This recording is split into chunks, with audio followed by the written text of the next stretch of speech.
Kathiawadi home હોટલમાં તમારું સ્વાગત છે। આજે હું તમારા માટે એક સબ્જી લઈને આવી છું। આ શાક તમે બનાવશો તો પંજાબી શાકને પણ ટક્કર મારે તેવું શાક છે અને આ રીતના બનાવશો તો પંજાબી શાક પણ તમે ભૂલી જશો। આજે હું તમને ચણાનું શાક બનાવતા શીખવાડી, તે પણ એકદમ ઇઝી રીતે અને એકદમ ન્યૂ સ્ટાઇલમાં।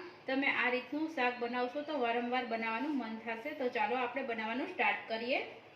પહેલાં આપણે મેરિનેશન બનાવશું। મેં એક બાઉલ લઈ લીધું છે, તેમાં આપણે અડધો કપ દહીં એડ કરવાનું છે।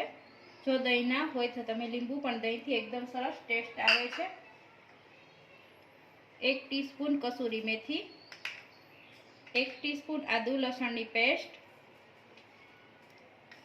હાફ ટેબલ સ્પૂન હળદર પાવડર, 1 ટીસ્પૂન લાલ મરચું પાવડર, 1 ટીસ્પૂન હળદર પાવડર, ધાણા જીરું પાવડર, હાફ ટીસ્પૂન ચાટ મસાલો, હાફ 3 ગરમ મસાલો, અડધો લીંબુનો રસ,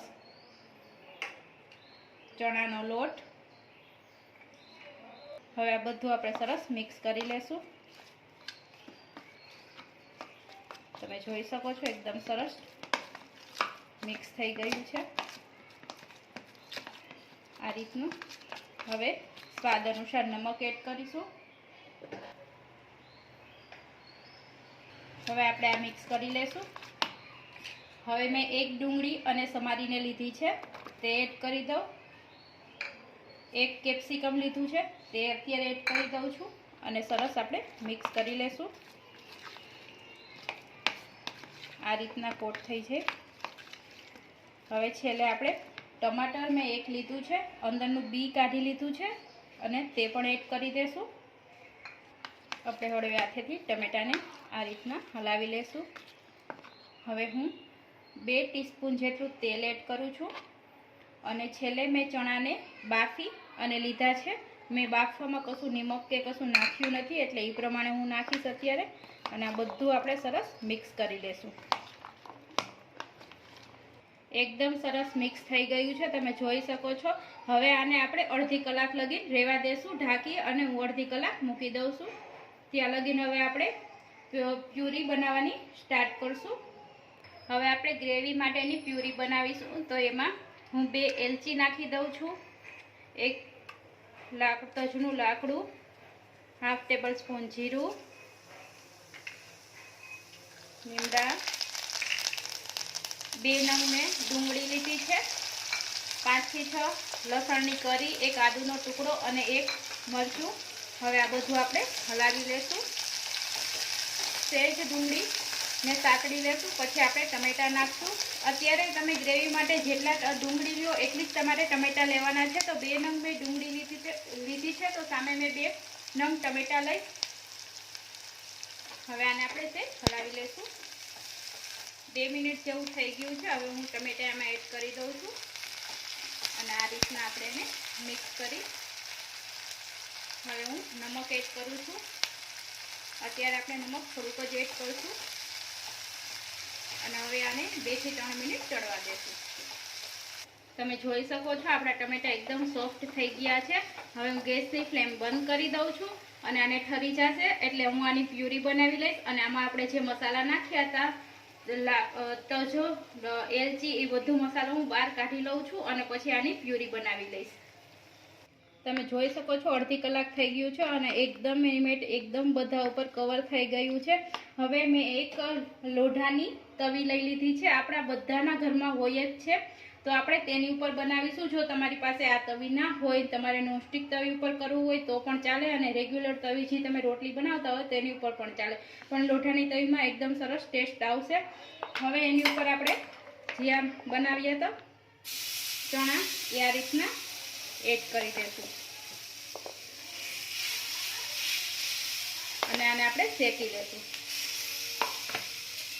આ રીતના બધી બાજુથી પાથરી લેશું અને ચણાને શેકી લેશું। જો આ રીતના નીચે બેસી જાય તો એને તમારે ટેન્શન લેવાની જરૂર નથી, એનાથી એકદમ સરસ ટેસ્ટ આવશે। અને આ રીતના આપણે એને ફેરવતા રહીશું, જેથી કરીને પાણી છે તે સૂકી લેશે અને એકદમ સરસ ચણા ઉપર કવર થઈ જશે। તો આ રીતના હું રહેવા દઉં છું એને 2 થી 3 મિનિટ। આપણે થોડી થોડી વાર એને હલાવતા રહીશું।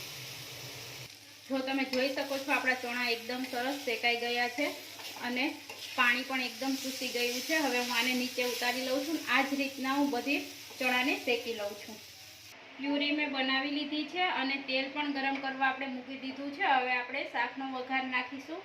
અત્યારે હવે હું હાફ ટીસ્પૂન હળદર પાવડર, 1 ટીસ્પૂન કાશ્મીરી લાલ મરચું અને અડધી ટીસ્પૂન ધાણા જીરું પાવડર।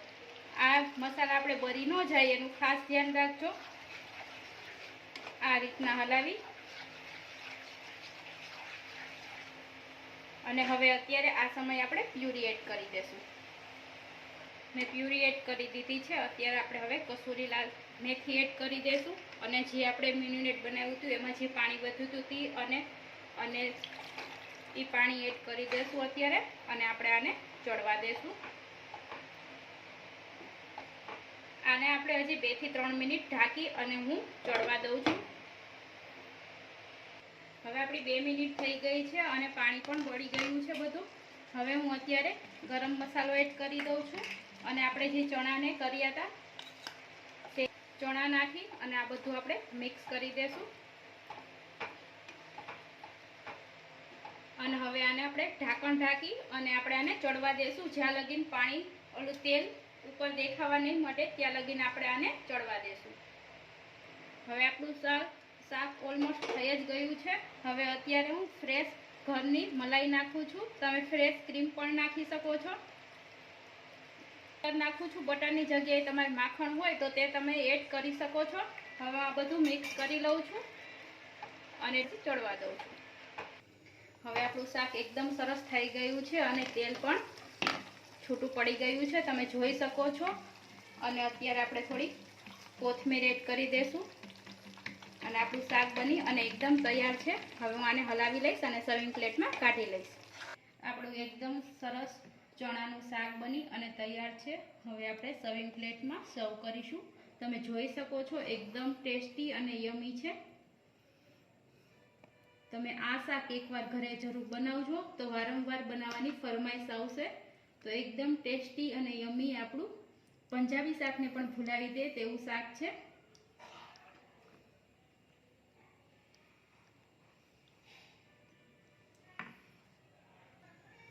તો આપણું શાક બની અને તૈયાર છે। જો તમને મારી રેસીપી ગમી હોય તો લાઈક કરો, શેર કરો અને સબસ્ક્રાઈબ કરવાનું ના ભૂલશો। અને જો તમે મારી ચેનલ ઉપર નવા હોય તો મારી ચેનલને સબસ્ક્રાઈબ જરૂર કરી દેજો। ફરી મળીશું ન્યૂ રેસીપી સાથે। Thank you for watching.